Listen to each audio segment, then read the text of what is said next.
మన CM Revanth Reddy sir ఏమని సవాల్ చేస్తున్నారంటే కేసీఆర్ సార్ గారికి, ఇక నేను మొత్తానే కేసీఆర్ సారు వానవాళ్ళు లేకుండా చేస్తా, కేసీఆర్ సారు ఆనవాళ్ళు లేకుండా చేస్తా అనేసి ఎన్నో సభలలో మాట్లాడు. తొక్కుకుంటూ వెళ్తా అని కూడా మాట్లాడు. ఇక తొక్కుకుంటూ వెళ్తున్నట్టు కనిపిస్తలేదు సార్. ఎందుకంటే ఇప్పటికే ఆల్రెడీ రైతు బంధు కొంతమంది రాక, కొంతమంది ఇబ్బందులు పడుతూ, ఇంకా నువ్వు చేస్తున్న రుణమాఫీ కొంతమందికి పూర్తి కాక, ఇంకోటి ఏదైతే కళ్యాణ లక్ష్మి ఉందో కేసీఆర్ సారు ఎంతో గొప్పగా ప్రవేశపెట్టారు.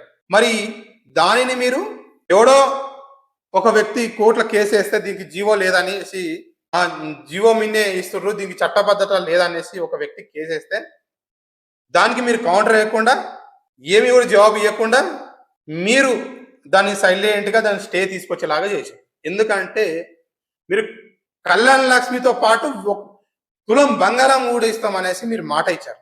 దాని తులం బంగారం ఇచ్చడే కాదు, ఈ ₹1,00,000 కూడా లేకుండా చేసే ప్రయత్నం చేస్తారు. మరి ఈ సంవత్సరము మొత్తానికి కళ్యాణ లక్ష్మి రాదు. మరి కళ్యాణ లక్ష్మి ఎవరు తీసుకుంటారు అంటే బీసీ ఎస్టీ బిడ్డలు మాత్రమే తీసుకుంటారు, మైనార్టీ వీరు మాత్రమే తీసుకుంటారు.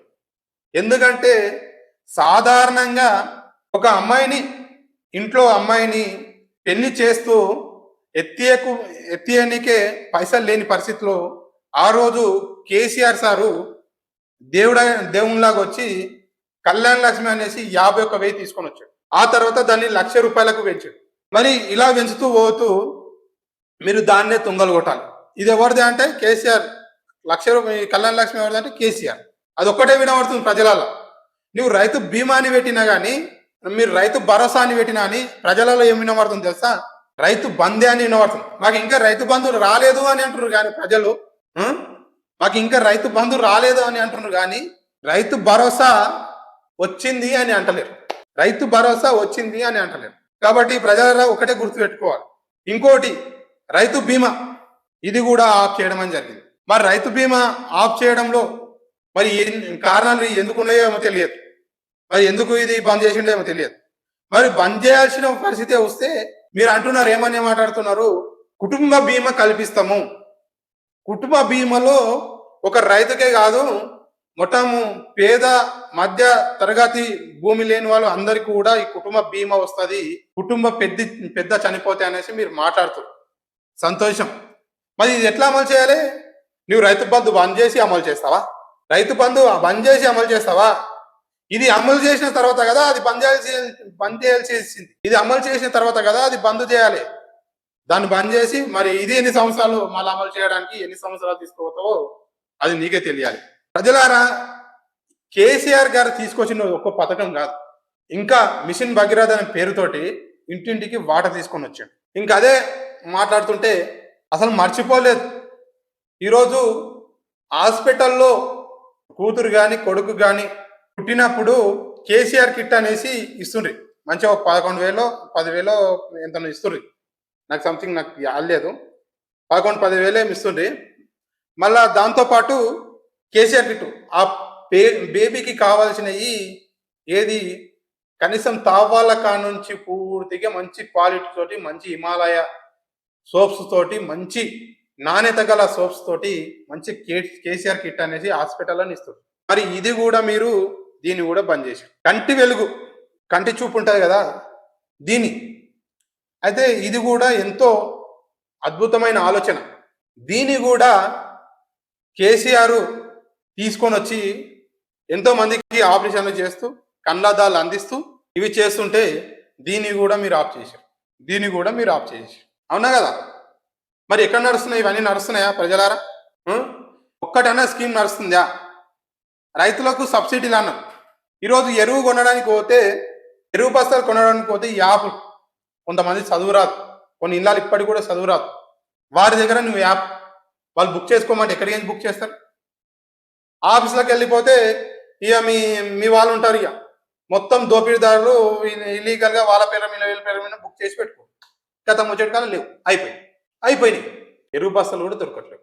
గారు పార్టీ ఓడిపోయిన తర్వాత ఈరోజు ఎన్ని కష్టాలు పడుతుందో ప్రజలారా మీరు చూడాలి. కాబట్టి ప్రతి ఒక్కరు చూడండి, ప్రతి ఒక్కరు చూడండి, అందరూ కూడా ఆలోచన చేయండి. ఏం జరుగుతుంది ఆలోచన చేయండి.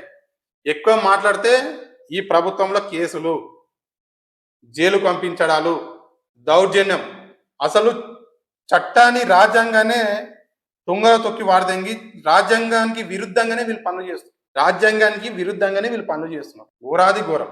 కాబట్టి ప్రజలారా, మీరు ఒకసారి ఆలోచన చేయండి. మీరు ఒకసారి ఆలోచన చేయండి. ఏమేమి ఓడిపోయినాం, కేసీఆర్ గారు ఓడిపోయిన తర్వాత ఏమేమి ఓడిపోయినాం అన్ని కూడా ఒకసారి ఆలోచన చేయండి.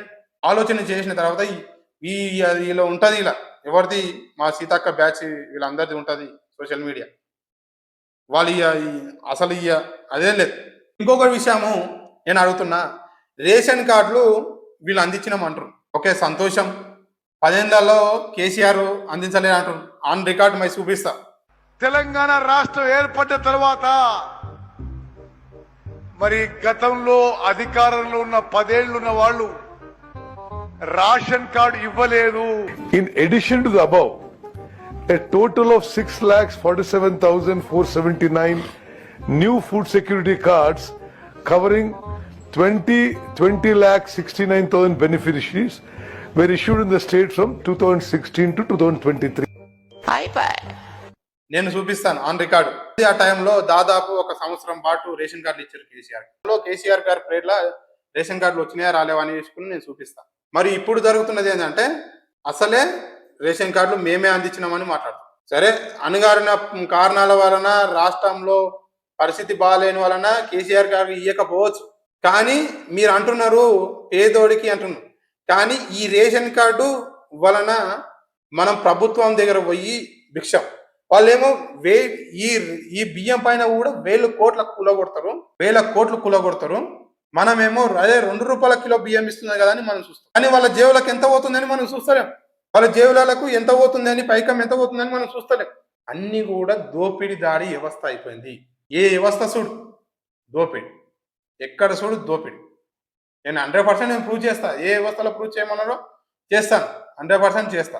కాబట్టి అందరూ కూడా గ్రహించి మీరు అనేది ఆలోచన చేయండి.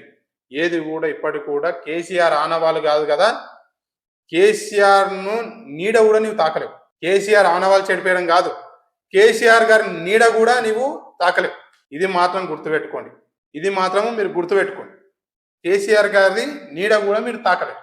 అంటే అంత క్రెడిబిలిటీ, అంత గట్టి లీడర్ ఆయన. ఇంకొకటి ఏంటంటే, మీరు అంటున్నారు ఇంకొక విషయం కూడా, కేసీఆర్ గారు జిల్లాకు హాస్పిటల్స్ కూడా ఇచ్చాడు. చాలా మటుకు చేశాడు. చేయలేరు, కేసీఆర్ ఏమీ చేయలేరు అంటారు. ఇప్పుడున్న డెవలప్మెంట్ హైదరాబాద్ పోతే తెలుస్తుంది.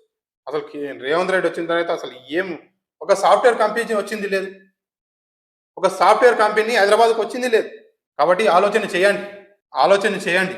ఆలోచన చేసి వీళ్ళు చెప్పేది మొత్తము కొద్దిగా ఆలోచన చేయండి.